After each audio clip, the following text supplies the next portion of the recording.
अस्सलाम वालेकुम, नमस्कार, आदाब सभी साथियों को बिहार न्यूज़ में आप लोगों का स्वागत है। और दोस्तों, आप लोगों का डिमांड था कि परसागढ़ी दक्षिणी के वर्तमान सरपंच और सुपौल ज़िले के सबसे कम उम्र के सरपंच एजाज साहब का इंटरव्यू करूं। तो आप लोगों का जो है देर अब ख़त्म होने वाला है। मैं आ चुका हूं सरपंच साहब के आवास पे और देख सकते हैं मेरे सामने मौजूद हैं बहुत ही कम उम्र के सरपंच एजाज साहब, और मैं इनसे आज करने वाला हूँ 10 तीखी सवाल। तो आइए, मैं आप लोगों का समय न जाया करते हुए सबसे पहला सवाल मेरा ये है सरपंच साहब आपसे कि वंशावली और भ्रष्टाचार पर सीधा चोट। सरपंच साहब, यह जग जाहिर है कि पंचायतों में वंशावली या छोटे मोटे कागजात बनवाने के लिए गरीबों से पैसे ऐंठे जाते हैं। क्या आपकी कचहरी में बिना चढ़ावे के काम नहीं होता? आपने इस भ्रष्टाचार को जड़ से मिटाने के लिए क्या ठोस कदम उठाए हैं? सवाल है ये मेरा। देखिए, आपका सवाल बहुत अच्छा है और ख़ासकर बिहार में इस परेशानी से तमाम ऐसे ग्राम कचहरियों में आवाम फंसे हुए हैं और लोग परेशान भी हैं। पर मेरे पंचायत परसागढ़ी दक्षिण में इस प्रकार का किसी भी प्रकार का चढ़ावा देना एकदम गुनाह है, क्योंकि मैं एक पहली बार इस पंचायत में एक युवा सरपंच बना हूं और सबसे पहला मेरा यही काम था कि आवाम को ना पंचायत में किसी चीज़ का पैसा लगेगा, ना ही वंशावली में या कोई भी कागजात बनाने में। मेरे यहाँ तमाम वो काम फ्री ऑफ कॉस्ट होता है। नंबर 2, दूसरा सवाल सरपंच साहब मेरा आपसे ये है, शिक्षा व्यवस्था की बदहाली। हमारे ग्रामीण इलाकों में सरकारी स्कूलों की हालात किसी से छुपी नहीं है। एक सरपंच के नाते क्या आपने कभी स्कूलों का औचक निरीक्षण किया? बच्चों को सही शिक्षा और मिड डे मील मिले, इसके लिए आपकी क्या जिम्मेदारी है? देखिए, मेरा एक रूटीन बना हुआ है। हर हफ्ते मैं प्रत्येक स्कूल को जांच करता हूं, प्रत्येक स्कूल का मिड डे मील खाना जांच करता हूं, जैसा कि आप तमाम लोग सोशल मीडिया पे देखते भी होंगे। और जहां की व्यवस्था अच्छी नहीं होती है वहां के लिए मैं कड़क से कड़क फैसला भी लेता हूं और उसके विरुद्ध कानूनी कार्रवाई करने भी काम करता हूं। साथ ही शिक्षा व्यवस्था बदहाली जब तक होगी, जब तक हमारी सरकार ये नहीं जगेगी। उसका कारण बता देते हैं। बिहार में जब तक MP, MLA, मुखिया, सरपंच के बच्चे उसी के क्षेत्र में नहीं पढ़ेंगे, तब तक हमारे बिहार का ये जो बदहाली है इसी तरह चलेगा। आज क्योंकि MP, MLA के बच्चे लंदन में पढ़ते हैं, न्यूयॉर्क में पढ़ते हैं, मुखिया सरपंच के बच्चे दिल्ली जैसे बड़े बड़े शहरों में पढ़ते हैं और बड़े प्राइवेट स्कूल में पढ़ते हैं। जिस दिन इन तमाम जनप्रतिनिधियों के बच्चे उनके ही क्षेत्र के सरकारी स्कूल में पढ़ने लगेंगे, हमारे यहाँ का जो व्यवस्था है वो एकदम उत्तम हो जाएगा। ये मेरी गारंटी है। तीसरा सवाल सरपंच साहब स्वास्थ्य लेकर के है। गांव के प्राथमिक स्वास्थ्य केंद्रों में PHC में अक्सर डॉक्टर गायब रहते हैं या दवाइयां नहीं मिलती। स्वास्थ्य व्यवस्था को सुधारने के लिए क्या आप सिर्फ कागजी कार्रवाई करते हैं या ज़मीन पर उतरकर डॉक्टरों से जवाब तलबी भी करते हैं? देखिए, एक दिन एक सरपंच को जाने से कुछ नहीं होगा। सरकार को इसके अंदर ठोस कानून लेना चाहिए कि भाई जितने भी MP, MLA है उनका VIP ट्रीटमेंट बंद होना चाहिए। उनको किसी भी प्रकार का एक्स्ट्रा खर्चा नहीं मिलना चाहिए। ये तमाम लोगों का जो ट्रीटमेंट उन्हीं के सरकारी हॉस्पिटल में होना चाहिए, उन्हीं के क्षेत्र में होना चाहिए, उससे बाहर नहीं जाना चाहिए। जिस दिन MP, MLA का इलाज उन्हीं के सरकारी अस्पताल में होगा, उस दिन याद रखिए वहाँ पे आपको बेड गंदा नहीं मिलेगा, वहाँ डॉक्टर एब्सेंट नहीं मिलेगा, वहाँ डॉक्टरों की कमी नहीं मिलेगी और ना ही वहाँ दवाइयों की कमी मिलेगी। ये सबसे बड़ी कमी है। तो हमारी सरकार की ऐसा नियम क्यों नहीं लाते हैं? जब तमाम चीज़ों में ऐसा कड़क नियम लाते हैं तो इस चीज़ में क्यों नहीं लाते हैं? जिनको भी राजनीतिक में आना है तो ये शर्त रखना चाहिए कि आप अगर हमारे क्षेत्र में या जिस क्षेत्र से खड़े हो रहे हैं उस क्षेत्र में सबसे पहले आपके बच्चों का नामांकन होना चाहिए, अगर आपके पास बच्चे हैं। अगर आप जिस क्षेत्र में हैं उसी क्षेत्र में आपका इलाज होगा, ये शर्त हो जाना चाहिए। तभी तो वो जाएंगे, तभी तो स्कूलों को देखेंगे, तभी तो वो हॉस्पिटलों को देखेंगे। चौथा सवाल इंसाफ का सौदा है सरपंच साहब। कहा जाता है कि पंचायतों में फैसला उसी के हक में जाता है जिसकी लाठी में दम होता है या जिसकी जेब में गर्मी है। आपने न्याय मित्र और पंच के साथ मिलकर अब तक कितने गरीबों को बिना 1 रुपया खर्च किए इंसाफ दिलाया है? मैं तो कहता हूँ जितने भी मैंने पंचायत किया है आज तक, वो तमाम में गरीबों को न्याय मिला है।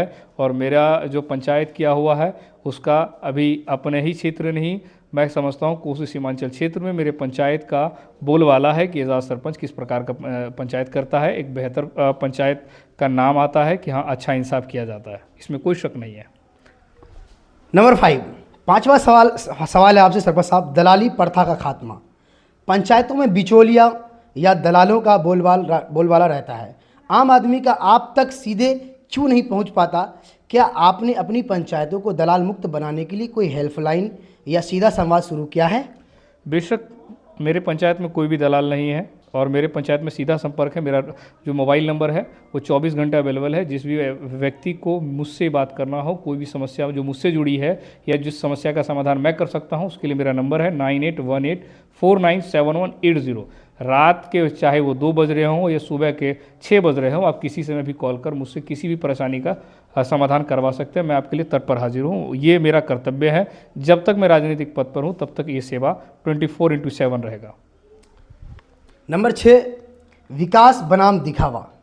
मेरा सीधा सवाल ये है, क्या विकास का मतलब सिर्फ ईंट सोलिंग और नली गली बनवाना है? क्या आपने कभी गांव के नौजवानों के कौशल विकास या उनकी बेरोजगारी दूर करने पर काम किया है? देखिए, खासकर विकास का काम सरपंच का नहीं है, क्योंकि बिहार सरकार में सरपंच को विकास का नहीं न्याय का काम दिया जाता है। पर मैं अक्सर इस मुद्दों को बार बार बड़े बड़े सभा में मैंने उठाया है, बड़ी बड़ी जगह पे है, सोशल मीडिया पे उठाया है कि हमारे बिहार में रोज़गार नहीं होने के कारण आज हमारे भाई बिहार से बाहर जाके रोज़गार करते हैं। हमारे बिहार में पलायन रुकना चाहिए, हमारे बिहार में रोज़गार होना चाहिए। आज हमारे बिहार में अगर एक ही बड़ी फैक्ट्री हो जाए तो हम समझ रहे हैं कई ऐसे युवा हैं जो बाहर नहीं जाएंगे। अगर प्रत्येक पंचायत में एक व्यवसाय का जरिया हो जाए तो मुझे लगता है कि कोई बाहर शायद ही 1 से 2% लोग जाएंगे। आज मजबूरी के हालात में लोग दिल्ली, पंजाब, हरियाणा जैसे जगह पे क्या कहते हैं मजदूरी करने के लिए जाते हैं और वहाँ लात मुक्का गाली सुनकर हमारे बिहार फिर आते हैं। नंबर 7, 7वां सवाल है, सरकारी योजनाओं के बंदरबाट। प्रधानमंत्री आवास योजना हो या शौचालय निर्माण, हर जगह कमीशन की बात आती है। क्या आपके क्षेत्र में गरीबों का हक मारा जा रहा है? आप इस बंदरबाट को रोकने के लिए क्या कर रहे हैं? मैं तो कहता हूं कि अगर आपसे कोई भी 1 रुपये मांगता है तो आप उसका सीधा एक छोटा सा वीडियो क्लिप कर लीजिए, पैसा उसको दीजिए। पैसा देने के बावजूद आप एक वीडियो क्लिप बना लीजिए, आप मुझे दीजिए, मैं उस व्यक्ति को बाप से मुलाकात करा दूंगा। आइंदा वो जीवन में कभी किसी से पैसा नहीं ले पाएगा। नंबर 8, 8वां सवाल है, पलायन का दर्द। हमारे बिहार के मजदूर दूसरे राज्यों में जाकर अपमानित होते हैं। एक स्थानीय जनप्रतिनिधि होने के नाते क्या आप गांव में ही छोटे उद्योगों या खेती किसानों को बढ़ावा देकर इस पलायन को रोक सकते हैं? देखिए, मैं अकेला तो रोक नहीं सकता हूँ, मगर अगर सभी पंचायत के मुखिया, सरपंच और हमारे MP, MLA और हमारे राज्य की सरकार अगर चाह ले तो हमारे यहाँ पे बड़े बड़े उद्योग लगाकर या व्यवसाय को बढ़ा के, जैसे कि कृषि हो या कहा जाए पशुपालन हो, जैसे सरकार अभी कर रही है, महिलाओं को 10-10 हज़ार रुपये देकर, चाहे वो बकरी पालन के लिए उत्साहित कर रही हो या सिलाई के लिए उत्साहित कर रही हो, तमाम ऐसे चीज़ों के लिए सरकार भी प्रेरित कर रही कि लोग घर पे ही अपना व्यवसाय कर लें। पर हम लोगों को इस बात का बहुत दुख है कि आज भी हमारे भाई दिल्ली जैसे, पंजाब जैसे शहरों में कमाने के लिए जाते हैं और वहाँ पे अपमानित होते हैं। इस बात का बहुत दुख है। हर एक पंचायत में कम से कम एक फैक्ट्री लगनी चाहिए, ऐसी फैक्ट्री जो कम से कम उस समाज के तमाम लोगों को रोज़गार देने का काम करे। नंबर 9, 9वां सवाल है, सोशल मीडिया बनाम धरातल। सरपंच साहब, आपकी सोशल मीडिया पर बड़ी फ़ैन फॉलोइंग है, बखूबी लोग बाग भी जानते हैं। क्या यह सिर्फ वीडियो बनाने तक सीमित है या जितना काम फेसबुक पर दिखता है उतना ही असर ज़मीन पर भी है? देखिए, इसके बारे में शायद आप मेरे पंचायत क्षेत्र में घूमे भी हैं। जी, बिल्कुल मैं घुमा हूँ आपके पंचायत क्षेत्र में। मैं आज भी आप ही के पंचायत में था और लोगों का बड़ा ही प्यार मिला आपके प्रति, इसीलिए मेरे से रहा भी नहीं गया। मैंने सोचा क्यों ना ऐसे जनप्रतिनिधि का मैं एक इंटरव्यू करूँ और लोगों तक आवाज़ को पहुँचाऊँ, इसलिए मैं आया हूँ। अच्छा, आप तो तकरीबन मेरे क्षेत्र में भी बराबर घूम रहे हैं। जी, मैं 10 से 15 दिनों से मैं आपके ही क्षेत्र में। मेरी एक भी कोई आपके पास कोई बुराई मिली है किसी आवाम के थ्रू कि पैसा ले लिया हो, वंशावली में हो, पंचायत में हो, या किसी एक तरफा पंचायत किया हो, या नहीं आता हो, या रिस्पांस नहीं लेता हो, ऐसा कोई कंप्लेंट मिला है? नहीं, अब तक तो मैं 10 से 15 दिनों से आपके पंचायत में हूँ और मेरे को अब तक कोई ऐसा बंदा नहीं दिखा जो आपकी बुराई कर रहा हो। सिर्फ और सिर्फ मेरे को सुनने को यही मिला है, तारीफ़ ही तारीफ़ मिलता है। और इसी तारीफ़ का रीज़न है कि मुझसे आज बर्दाश्त नहीं हो पाया, मैं आज अपने ऑफिस नहीं गया और मैं आपके पास हाजिर हूँ। देखिए, ये तो मैं आपका बहुत शुक्रगुजार हूँ कि आप मेरे पास आए और मेरा इंटरव्यू लिए। ये मैं अपने आप को धन्य समझता हूँ कि आप जैसे नौजवान युवा इस फील्ड में आए और फील्ड में आकर हम जैसे नौजवान युवाओं का मनोबल बढ़ाने के लिए कहिए या समाज को एक अच्छी दिशा दिखाने के लिए आप लोगों ने हम जैसे युवाओं का इंटरव्यू लिया, ये बड़ा अच्छा लगता है। मैं एज अ सरपंच नहीं, मैं एज अ तमाम युवाओं के तहत मैं तमाम युवाओं को कहना चाहता हूं कि युवा इस देश की रीढ़ है, और रीढ़ जिसका टूट जाए, जिसका झुक जाए, वह पंचायत पंचायत नहीं, वह समाज समाज नहीं। युवा अगर अभी टाइट हो जाए तो हमारे समाज से भ्रष्टाचार हट सकता है। आज लोग, अभी आपने एक सवाल किया कि क्या टूटी फूटी सड़कें, क्या ये मरम्मतें, ये ऐसी जो है यही विकास है? नहीं। विकास का मतलब है कि हमारे समाज में शिक्षा व्यवस्था होनी चाहिए। विकास का मतलब है कि हमारे यहाँ पे तमाम वो फैसिलिटीज़ होनी चाहिए जो एक नगर पंचायत में होता है या एक शहरी क्षेत्र में होता है, जैसे कि स्वास्थ्य, जैसे कि शिक्षा के लिए आप लाइब्रेरी की बात करी जाए, या व्यवसाय की बात की जाए, सड़कों पे लाइट की बात की जाए, या रोड एकदम क्लीन होना चाहिए। ये मेरा सपना है कि मेरा पंचायत भी एक दिन पूरे राज्य में सबसे नंबर 1 पंचायत होगा, ये मेरा वादा है। और सबसे लास्ट सवाल है जो 10 नंबर का है, आवाम का भरोसा। आने वाले चुनाव में जनता आपको फिर से क्यों चुने? क्या आपने कोई ऐसा ऐतिहासिक काम किया है जिसे आप अपनी सबसे बड़ी कामयाबी मानते हैं? देखिए, मैंने न जाने इतने काम किए हैं जिसके बारे में शायद गिनती कराना स्टार्ट करूं तो शायद वो कम पड़ेंगे। मैं सबसे पहले तो भ्रष्टाचार मुक्त पंचायत बनाया हूं।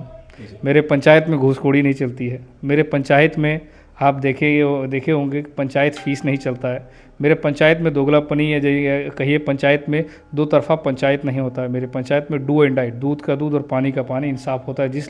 जिसके लिए आवाम ने मुझे चुना, उस चीज़ के लिए मैं तट पर हाजिर हूँ। दूसरी बात, सबसे पहले जदिया थाना अंतर्गत आप पता कर सकते हैं 11 पंचायत में सबसे कम केस मेरे पंचायत में है, ये मेरा दावा है।